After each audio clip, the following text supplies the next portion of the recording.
Ito ang tinatawag nilang mangroves. Tawag natin dito ay mangroves.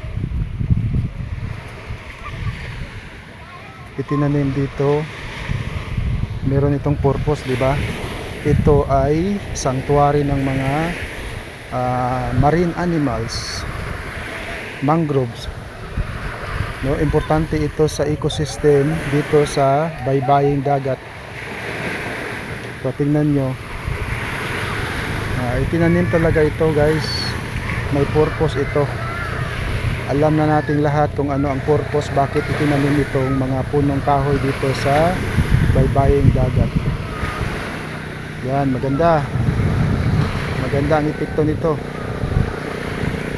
So mangroves ito, guys. At the same time, pwede ka rin makaligo dito. Dami dito, mga itinanim nila, dami. Dugin, Blackie, asa ka? Uy.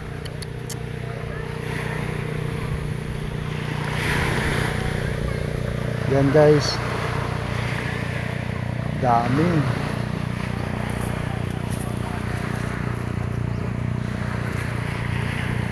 Yung mga basurang nagkalat dito, kadalasan ito ay galing sa ibang lugar, tapos dito dinala ng tubig dagat na dagsa. Yan, oh, hanggang sa hanggang sa dulo, oh. Daming basura, no? Ito ay sakop ito sa lungsod ng Vallehermoso. So hindi ito beach resort. Pwede ka ring maligo kasi merong space na paliguan, pero hindi ito, parang hindi ito beach resort dahil walang cottage. No, makikita natin dito na walang cottage. Nandyan lang sa ilalim ng punong kahoy sila sumilong kapag naliligo sila sa dagat. Diyan lang sila sa ilalim ng kahoy, walang cottage. Pwede na rin, makaligo na ka rin, makaligo ka pa rin dito dahil merong tubig, basta mataas lang ang level ng tubig dagat. No, na-appreciate ko ang mga tanim dito dahil ang dami, oh.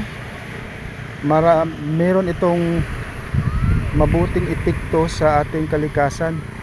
Sana hindi ito puputulin para gawing beach resort, no?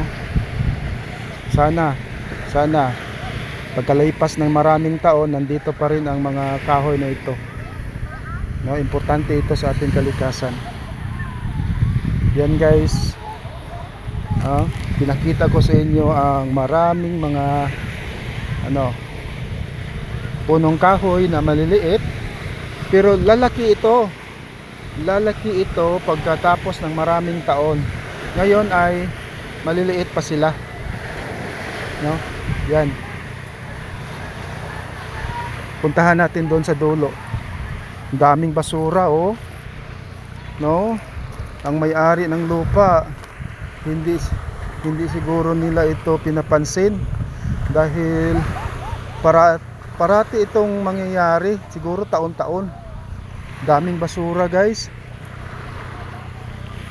Yan, masaya ang mga ibon, oh. Meron ding ibon. Meron ibon, no? Na-impress ako sa mga punong kahoy na itinanim dito. Yan, private lot ito, guys. Private lot. Yan, may mga puno ng niyog. Siguro ang puno ng niyog, preparation ito para gawing itong beach resort. Pero bawal kasi putulin tong mga kahoy. Kapag ginawa nila itong beach resort, bawal talaga, no? Mayroong karampatang kaso kapag naputol ito ng mga tao. Iwan ko lang kung ano ang mangyayari sa susunod ng mga taon. Dami, no? Yan. So marami lang basura na dadagsa. Maraming mga basura na dadagsa. Wow, ang ganda ng tubig. Kinukunan ko to ng video dahil na-impress ako sa mga punong kahoy dito na itinanim. Nakakatulong ito sa mga marine animals. Dumami ang mga isda dahil dito sila nangingitlog. Iiwan nila ang kanilang mga itlog dito sa ilalim ng puno. Hayaan na lang nilang makisa.